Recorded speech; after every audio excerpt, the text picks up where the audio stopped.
The security guard did not ask for a ticket. He did not ask for a name. He simply held up a hand. His palm was flat. His eyes were cold. He looked at the old man's boots first. The leather was cracked. The soles were peeling. Then he looked at the faded green jacket. It was too heavy for the warm spring weather. Finally, he looked at the face. It was a face that had not seen a razor in a week. It was a map of deep lines and gray stubble. "Service entrance is around back," the guard said. He did not make eye contact. He looked past the old man toward the line of luxury cars pulling into the driveway. "Trash pickup was yesterday. You need to keep moving." Elias stood still. He did not argue. He did not raise his voice. He shifted the weight of the canvas bag on his shoulder. It was an old military duffel, stained with oil and dirt. "I am here for the ceremony," Elias said. His voice was like grinding gravel. It was quiet, but it carried a weight that made the guard blink. The guard let out a short, sharp laugh. He hooked his thumbs into his belt.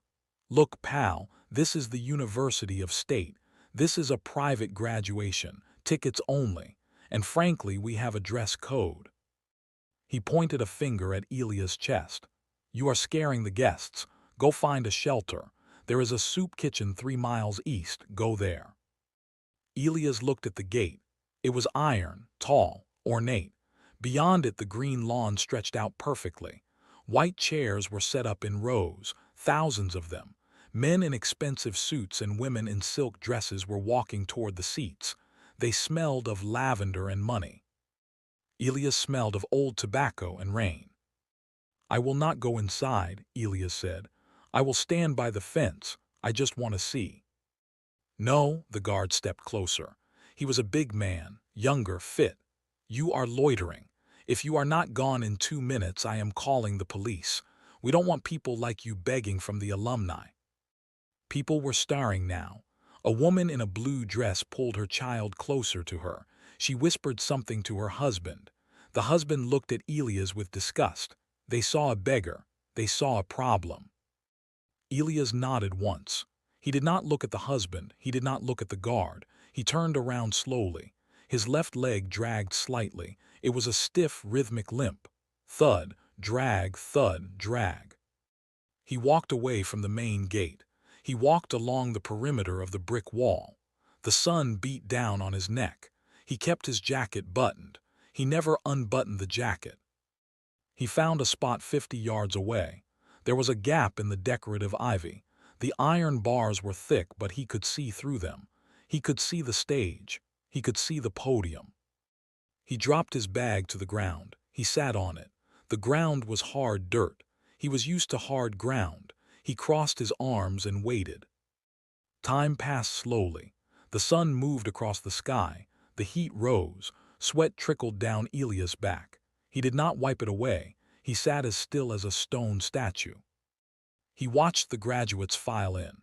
They wore black robes. They wore square caps. They looked young. They looked clean. They had never been hungry. They had never been hunted. Elias scanned the faces. His eyes were sharp. They were hunter's eyes. They filtered out the noise. They filtered out the glare. He was looking for one face. A memory hit him. It came without warning. The smell of burning rubber. The sound of rain hitting broad leaves. The heavy, wet heat of the jungle. He was holding a picture. It was a Polaroid. The edges were curling. A baby boy, wrapped in a blue blanket. The edges of the photo were stained with red mud. "Make it home, Elias," the sergeant had said. The sergeant was bleeding. "You make sure that boy grows up different. You make sure he doesn't carry this." Elias blinked. The jungle was gone. The university lawn returned. He saw him. David. The boy was tall. He stood straight. He was laughing with a girl next to him. David looked healthy. He looked unburdened. He did not have Elias' eyes. He had his mother's eyes. Soft, bright. Elias felt a tightness in his chest. It was not pain, it was pride. But it was a quiet pride, a secret pride. David did not know Elias was here. David had not seen Elias in 10 years. The last time they spoke, Elias had left. He had left to protect the boy. The war had followed Elias home. The nightmares, the silence, the rage that came from nowhere. Elias knew he was poisoned to a happy home, so he removed the poison. He sent the checks. He stayed in the shadows. He became a ghost so the boy could be a man. Hey! The voice broke the silence. Elias did not jump. He turned his head slowly. It was the guard again. He had brought two others. They were on the other side of the fence, inside the perimeter. They looked down at Elias sitting in the dirt. "I told you to clear out," the head guard said.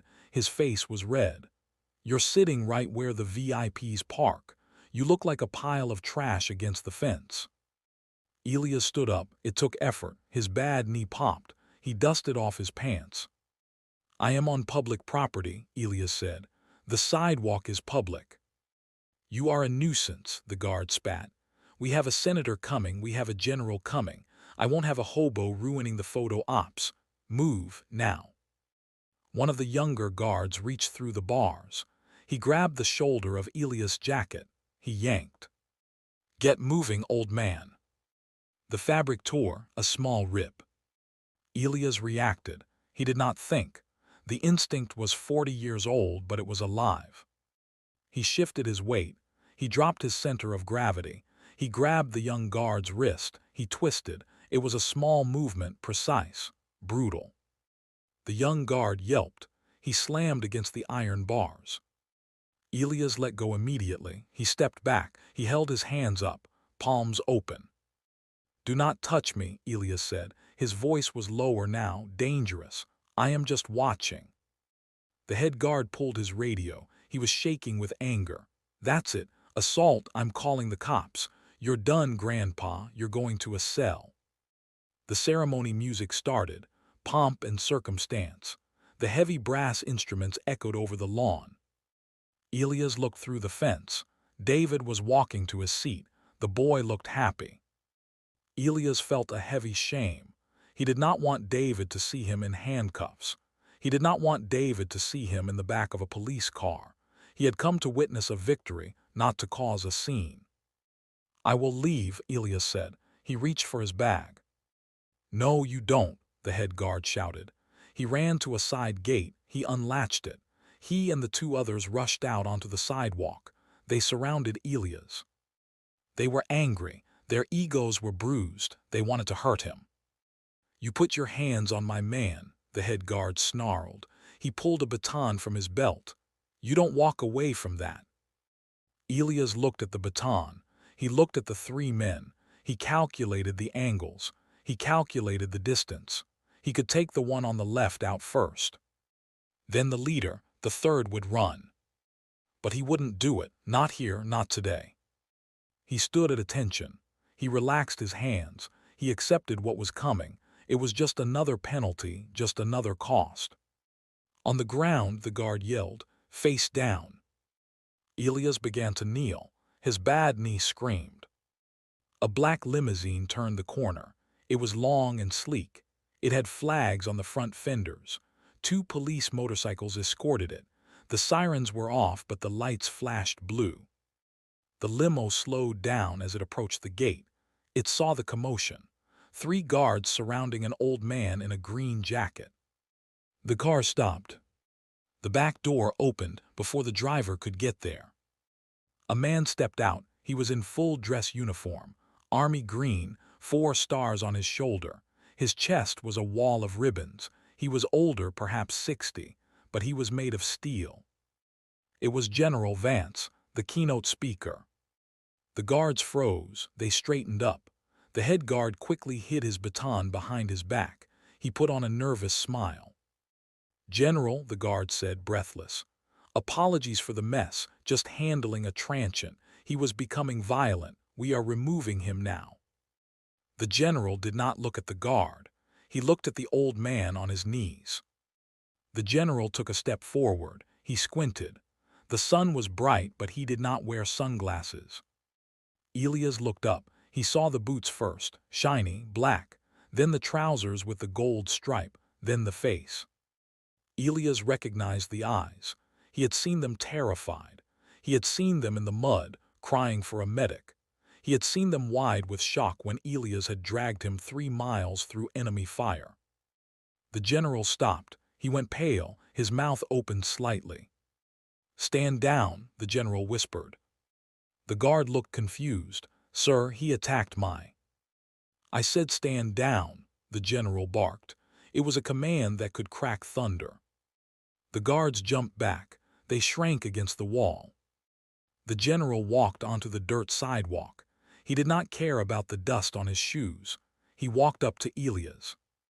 Elias slowly stood up. He brushed the dirt from his knees. He looked the general in the eye. He did not smile. "Hello, Lieutenant," Elias said softly. The general's eyes filled with water. He swallowed hard. He looked at the ragged jacket. He looked at the torn sleeve. He looked at the gray stubble. "Sergeant Major," the general said, his voice shook. "We thought, the report said you were gone after the valley. We thought you were gone." "I am not gone," Elias said. "I am just tired." You look."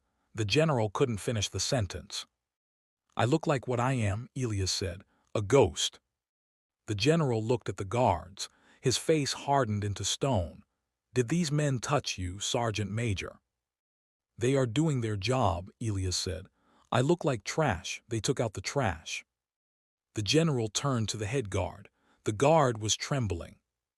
"This man," the general pointed a gloved hand at Elias, "is the reason I am standing here. This man is the reason half of my battalion came home to their wives. You do not touch him. You do not look at him wrong. Do you understand?" "Yes, sir. Sorry, sir." The guard looked at the ground. The general turned back to Elias. "Come inside, please. Sit with me on the stage. You deserve to be seen." Elias shook his head. "No, not on the stage. I am not here for medals. I am done with medals." "Then why?" the general asked. Elias pointed through the fence, pointed to the graduates in their black robes. "My boy," Elias said. "David, he is graduating top of his class, engineering." The general looked. He smiled. A genuine warm smile. "David, I remember. You showed me his picture. In the rain, he was just a baby." "He is a man now," Elias said. "Come with me," the general said. "We will get you a front row seat, clean you up. Let him see you." "No," Elias said firmly. "He thinks I am dead, or he thinks I left because I didn't care. It is better that way. He has a clean life, no shadows, no war." "He deserves to know his father is a hero," the general argued. "He deserves a future," Elias corrected. "I am the past. I just want to watch, that is all." The general looked at Elias for a long time. He saw the resolve. He knew that look. It was the same look Elias had when he held the line against 100 enemies. There was no changing his mind. "Okay," the general said. "Okay." The general turned to his driver. "Bring a chair, the folding one from the trunk. Bring a water and get the umbrella." "Sir, I don't need," Elias started. "You are my ranking officer in spirit, Elias, but I am a general, and this is an order." The driver scrambled. Within seconds, a comfortable canvas chair was set up on the sidewalk, not inside the gate, outside, where Elias wanted to be. The general stood next to him. "You have a speech to give," Elias said. "They are waiting." "Let them wait," the general said. "I haven't seen my in 20 years." The general stood on the sidewalk in his full dress uniform next to the homeless man in the torn jacket. The guards stood 10 feet away, terrified and silent. The parents walking in stared. They did not understand. They saw the ribbons. They saw the respect. They stopped sneering. They started whispering. The ceremony began. Elias sat in the chair. He watched the stage. They went through the speeches. The dean spoke. The student president spoke. Then the general went up. He walked to the podium. He adjusted the microphone. He looked out at the sea of students.